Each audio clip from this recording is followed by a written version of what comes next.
समृद्धी महामार्गावर आयशर ट्रकमधून चोर कप्प्यातून गोवा राज्यात विक्रीसाठी परवानगी असलेली विदेशी दारूची चोरट्या रीतीने होणारी तस्करी सिन्नर पोलिसांनी रोखली आहे। दारूचे बॉक्स आणि वाहन असे 24,18,560 रुपयांचा मुद्देमाल जप्त करण्यात पोलिसांना यश आले असून या कारवाईमुळे अवैध दारू तस्करीचे मोठे रॅकेट उघड होण्याची शक्यता आहे।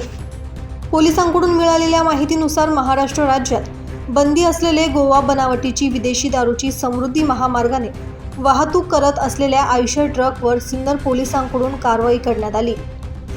24 मार्च रोजी पोलीस निरीक्षक हेमंत कुमार भामरे सिन्नर पोलीस ठाणे यांना गुप्त बातमीदारामार्फत बातमी मिळाल्याने सिन्नर पोलीस ठाण्याकडील गुन्हे शोध पथकातील अंमलदार यांना रवाना करण्यात आले होते। या पथकाने शिवडे शिवारातील समृद्धी महामार्गावर सापळा रचला।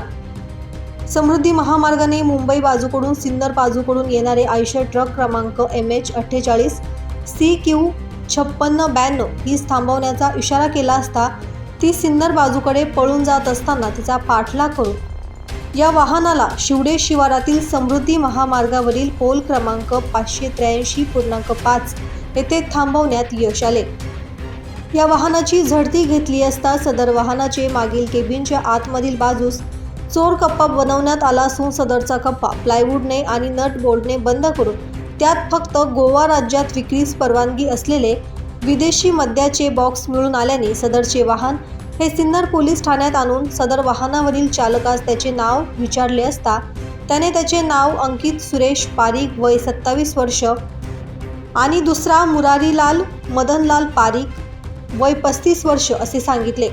त्यातील माल उतरवून त्याची मोजमाप करण्यात आली असता रक्कम 4,18,560 रुपये किमतीचे रॉयल चॅलेंज आणि मॅजिक मोमेंट्स कंपनीचे विदेशी दारूचे एकूण 88 बॉक्स आणि वाहतुकीसाठी वापरण्यात येणारे वाहन असा एकूण 24,18,560 रुपये किमतीचा मुद्देमाल हस्तगत करण्यात आला आहे।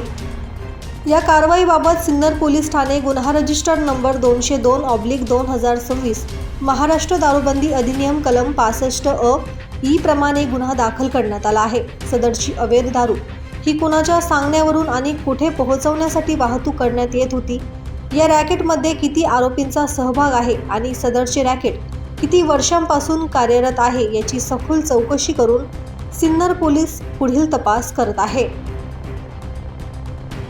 ब्युरो रिपोर्ट दैनिक भ्रमर नाशिक।